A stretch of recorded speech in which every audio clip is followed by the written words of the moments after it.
ډېرو محترم مسلمانانو، نن یو بهترینه وظیفه د خپل مال د خاطره او د خپل اولاد د خاطره.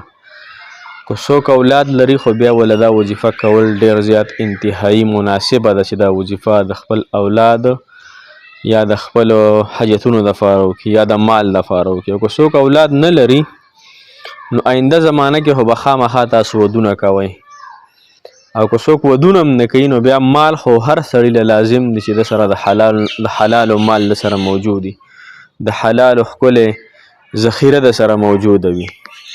ګوره د حلال مال مثال داسې دی محترمه چې تا سره کله حلال مال وي نو ته پرې د غریبانو مرسته کولی شي، ته پرې د الله تعالی په لاره کې ورکړه کولی شي. دغه شان تبلیغي مراکز، خانقاهونه، مدارس په خپل چم ګاونډ کې د غریبانو سره مرستې کولی شي. نو دې ډېر زیات فواید دي د حلال مال. نو کوم انسان چې دا وظیفه کوي د ده په اولاد کې هم الله تعالی کثرت کوي، د ده اولاد به الله تعالی ډېر برکت والا ګرځوي. او څوک چې دا وظیفه کوي دا الفاظ وایي نو د ده په انشاءالله مال کې به هم الله تعالی ډېر برکات اچي. نو دا اسانه وظیفه ده او دا نبی اکرم صلی الله علیه و وسلم حضرت انس رضی الله تعالی عنہ ته دا وظیفه ورکړې وه.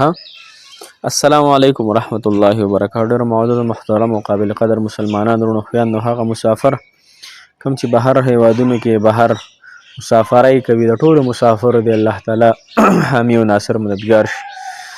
الله مو په دین باندې منور که محترمو، الله مو حاجات پوره کړه. چا ودونه چې نه دي شوي الله تعالی د هغوی ودونه وکړي، د چا نکاحګانې نه دي شوي الله تعالی نکاحګانې وکړي. که څوک محبتونه غواړي الله دې محبتونه ورکړي. چې څوک څه شرعي حاجتونه دي د چا محترمو هغوی دې الله تعالی ټول شرعي حاجتونه پوره کړي. نن زموږ وظیفه د مال او د اولاد په کثرت او په برکت باندې ده، چې په مال او په اولاد کې به الله تعالی کثرت کوي، برکت په پکې اچي. دا وظیفه او دا دعا د نبی اکرم صلی الله علیه وسلم نه ماخوذ ده. هغوی خپل خادم ته چې 10 کاله تقریبا حضرت انس رضی الله تعالی عنہ حضور پاک وسلم خدمت کړو. رسول الله مبارک ته دا دعا ښودلې: اللهم اکثر مالی وولدی وبارک لی فیما اعطیتنی.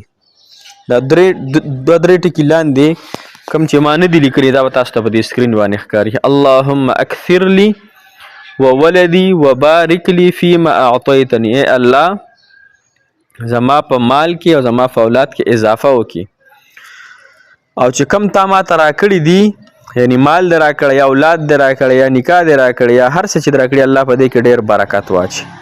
محترمو دا انس رضی الله تعالی عنہ چې کله دا دعا حضور پاک وسلم ورکړه او هغه دا ویله نو د هغې د برکت انس بن مالک رضی الله تعالی عنہ فرمایي که نه چې الله تعالی مې د قسم چې زما مال ډېر زیات سیوا شو او زما تقریبا سل پورې زامن او نوسي دا الله تعالی مال راکړه، سله پورې.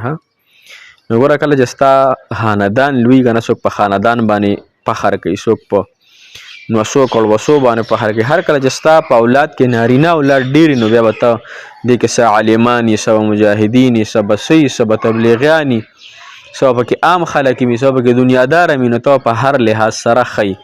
او د ټول نه بهترینه خبره ده چې ستا په اولاد کې الله تعالی علما، صلحا، قاریان، مفتیان، حضرات، مبلغین، شیخ الحدیث، شیخ القرآن پیدا کی. دا ستا دپاره د سرو سپینو د زرو نه ډېره بهتره خبره ده. نو دغه وظیفه انشاءالله تاسو زده کوئ او هر فرض مونځ نه پس یو پیروئ: اللهم اکثر لی وولدی وبارک لی فیما اعطیتنی. ای الله زما په مال کې زما په اولاد کې، که داسې په عربی کې نه شی ویل داسې وایي: یا الله پاکه زما په مال کې زما په اولاد کې او ما ته چې کوم څه راکړي په دې کې ما ته الله ته برکت واچوي. انشاءالله دا وظیفه خامخا کوئ، الله تعالی به ستاسو حامی و ناصر شي او الله تعالی به ډېر برکات درکړي. الله تعالی مو ونازوه، الله مو په دین باندې معطر او منور که. ته هم ډېرې دعاګانې کوي تاسو ته کوو. جزاک الله خیر، احسن الجزا فی الدنیا